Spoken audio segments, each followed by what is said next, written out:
Now, sales of that iPhone 5 have been touted as possibly helping grow the GDP in the U.S. So with that kind of impact, we just couldn't wait until the second half of the show to bring Nick Bontis in for your take on this. Nick, this iPhone frenzy just continues to grow. What is your take on Apple right now and where it stands in the market? Well, there's a reason why it's the biggest company in the world by market cap. It's only going to get bigger. They're selling millions and millions of these. You know, the interesting thing about the Samsung was they sold, 20 million in 100 days. These guys might sell 20 millions of these suckers in the next week. So that's why we have GDP growth in the U.S. It's not just blowing a few $100 for a new phone, but let's not forget something.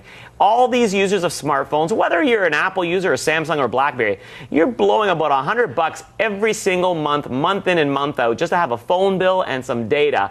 What did you do with that extra $100 a month 10, 15 years ago when we didn't have smartphones? I know, that's a good question. I think about that when I look at my bill sometimes. Really quickly, though, I understand that you've cheated a little bit. Oh, Lord have mercy. I didn't want to say it, but you know what? I think I've gone to the dark side.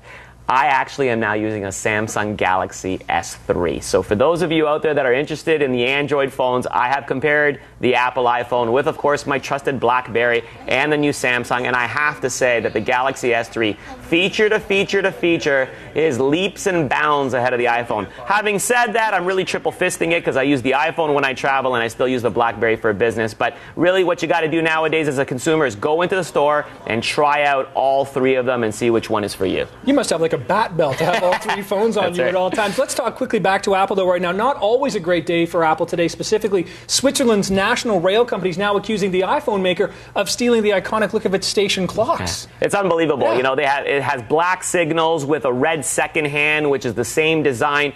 But it bothers me because they pick this specific date to announce this accusation, the date that they're launching the iPhone 5. And of course, you wait until Samsung Galaxy S3's market share is big enough for Apple to sue Samsung, and that's why they got $1 billion that way. I mean, this is getting ridiculous. It's an intellectual property war. They're just going to be suing each other. And you know what? When you're sitting on billions and billions of dollars of cash, suing people for a few $100 million is a drop in the bucket for them. I guess it really is. That's the truth. Now, Samsung is also trying to capitalize or take on Apple. They've released a new ad just in the last couple of days. Yeah. Let's take a look now before we talk about it.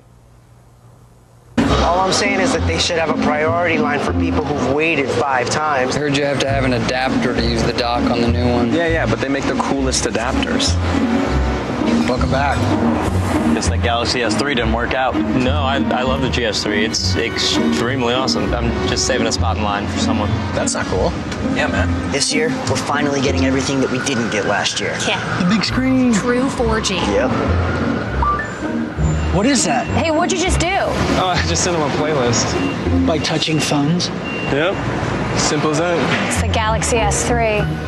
Hey! Hey, Mom, Dad. Oh, thanks for holding our spot.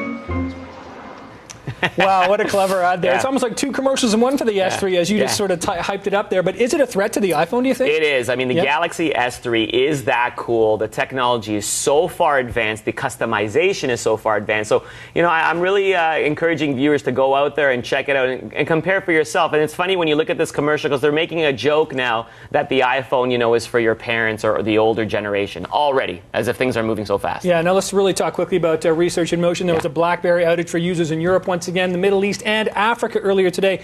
Can this company catch a break? This is unbelievable. It's unbelievable. And can they catch a break? I mean, at the end of the day, we're Canadian, we're patriotic. We don't want RIM to die because we're talking about thousands of employees in Canada, and I hope they make it. The good news, if I can turn this into a positive, Nick, is last year at this time, we also had a breakdown that lasted a couple days. At least this one only lasted a few hours. So they're moving in the right direction, I hope. Yeah, all right. Nick Bontis, we appreciate your insight tonight. Once again, thanks for coming in a bit early. We'll see you next week.